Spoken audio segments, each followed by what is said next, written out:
देखेंगे ईसीजी को, और ऑस्पी रिलेटेड जो क्वेश्चंस आएंगे हम सिर्फ उसी को डिस्कस करेंगे। तो ईसीजी में हम इंट्रोडक्शन थोड़ा सा ले लेते हैं कि ये इलेक्ट्रिकल एक्टिविटी ऑफ हार्ट को चेक करने के लिए की जाती है, और बॉडी में हम जो है वो लीड्स लगाते हैं, 12 लीड्स लगती हैं इसमें, और वो फिर इलेक्ट्रिकल एक्टिविटी ऑफ हार्ट को हर एक व्यू से, हर एक एंगल से रिकॉर्ड करती हैं ईसीजी पेपर के ऊपर, इलेक्ट्रोकार्डियोग्राम। ठीक है, तो आप देखेंगे जो हमारे पास बाइपोलर लिम्ब लीड्स हैं L1, L2, L3, और ये ऑगमेंटेड लिम्ब लीड्स, और ये चेस्ट लीड्स हैं प्रिकॉर्डियल। ठीक है, तो जो V1, V2, V3, V4, V5, V6, इसमें जो कलर हैं जो आप निमोनिक याद कर सकते हैं, एक तो read your good books and be prepare. V1 for red, V2 yellow, V3 green, V4 brown, V5 black and V6 purple। जो AVR, AVL, AVF है, AVR राइट आर्म में, AVL लेफ्ट आर्म में, और AVF लेफ्ट फुट में। जो हमारा right foot होता है वो एज अ न्यूट्रल अर्थ हम यूज़ करते हैं। जो ब्लैक कलर की लीड होती है, जो लिम्ब लीड्स होती हैं, उसमें ब्लैक कलर की जो इलेक्ट्रोड होता है वो हम राइट लेग पे लगाते हैं। ठीक है, और इसी तरह आप देखेंगे जो आपको डिफरेंट कलर्स शो हो रहे होंगे, तो डिफरेंट कलर्स की लीड्स शो हो रही होंगी जो लिम्ब लीड्स होती हैं। रेड कलर की हम राइट आर्म पे लगाते हैं, येलो कलर की लेफ़्ट आर्म पे, ग्रीन कलर की लेफ़्ट लेग पे, और ब्लैक कलर की राइट लेग पे। ठीक है, तो ये ईसीजी की लीड्स की अकॉर्डिंग हमने वो लगानी होती है बॉडी में, किस तरह वो है। फिर ईसीजी जो है वो ऐसे रिकॉर्ड होती है। ठीक है, इसमें PQRS और T वेव्स आती हैं, 2 सेगमेंट्स होते हैं। Segments are the isoelectric lines, जो स्ट्रेट लाइंस आपको यहाँ पे दिख रही हैं, एक ये और एक ये छोटी सी, PR सेगमेंट और ST सेगमेंट। और ये सेगमेंट्स क्यों इंपॉर्टेंट होते हैं, जैसे MI के केस में ST सेगमेंट एलिवेशन हो जाती है, हाइपोकलीमिया के केस में ST सेगमेंट डिप्रेशन हो जाता है। तो ये डायग्नोसिस के लिए हो सकता है यूज़।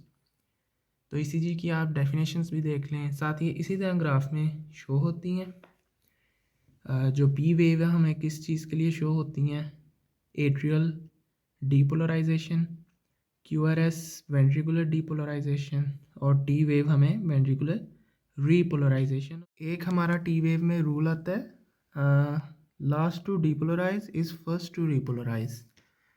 ठीक है, तो इस वजह से जो रीपोलराइजेशन है वो अपराइट टी वेव बना देती है, लेकिन कुछ जो है लीड्स में जो है वो टी वेव इन्वर्ट ही नज़र आती फिजियोलॉजिकली, वरना टी वेव इन्वर्जन जो कि ऑस्पी क्वेश्चंस में भी आया है इस साल में, जो पहली ऑस्पी है, तो वो माइल्ड इस्कीमिया उसका आंसर था।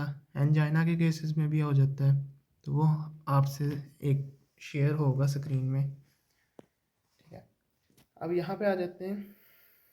तो हमने वेव्स की बात कर ली, सेगमेंट्स की बात कर ली, इंटरवल्स की बात कर ली, PR interval, QT interval, RR interval. जो PR इंटरवल वो 0.16 सेकेंड्स, 0.35 सेकेंड्स का QT, और 0.8 सेकेंड्स का जो कि एक हार्ट भी, एक कार्डिक साइकिल है पूरा, वो RR इंटरवल।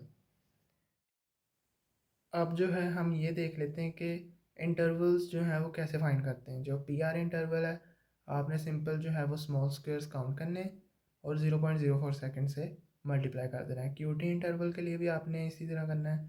और जो RR इंटरवल है ना, वो एक कार्डिक साइकिल को रिप्रेजेंट करता है, और उससे हम हार्ट रेट मेजर कर सकते हैं। तो इसके 2 फार्मूलाज हैं, एक 1500 divide by number of small squares between 2 RR, and दूसरा फार्मूला है, या आप वो यूज़ कर सकते हैं, या ये 300 divide by number of big squares count करने बिटवीन 2 RR। ठीक, ये हमारे पास गाइडन की एग्जांपल है। यहाँ पे जो बॉक्सेस हैं वो इस तरह हैं कि जो एक बिग बॉक्स है वो 0.20 सेकेंड्स के बराबर है, और एक बिग बॉक्स के अंदर 5 स्मॉल बॉक्सेस हैं, वो हर एक स्मॉल बॉक्स जो है वो 0.04 सेकेंड के बराबर है। तो यहाँ पे पी आर इंटरवल जो है वो 4 स्मॉल बॉक्सेस के अंदर आ रहा है, और वो 4 मल्टीप्लाई 0.04 करेंगे तो 0.16 बन जाएगा। जो हमारे पास क्यू टी इंटरवल है वो 9 बॉक्सेस के अंदर आ रहा है, स्मॉल स्क्वेयर्स आप जब काउंट करेंगे तो जब उसे करेंगे तो वो 0.36 बन जाता है। बुक में हमारे 0.35 है, तो वो आप उसके अकॉर्डिंग करेंगे। और जो आर आर इंटरवल है वो हमारे पास, या स्मॉल बॉक्सेस काउंट करेंगे तो 21 आ रहा है। बिटवीन आर आर इंटरवल आपने काउंट करना स्टार्ट करने हैं, ठीक है। जो हमारे पास ये 3 है, 1 2 3, ये तो पूरे पूरे हैं, ठीक है। 15 हो गए, तो 1 2 3 4 5 6, तो बिटवीन आर आर आप जब काउंट कर लेंगे तो हमारे पास 15 जमा 6 करेंगे तो 21 बन। जो मैंने आपको गाइडन वाली एग्जांपल दी थी उसके अकॉर्डिंग ऐसे हार्ट रेट फाइंड करेंगे। तो 60 to 100 beats per minute normal होता है, 100 से ज़्यादा टैकीकार्डिया और 60 से कम ब्रेडिकार्डिया। उसकी कॉजेज़ भी आपको याद होनी चाहिए, वो भी आ सकती हैं, ठीक है।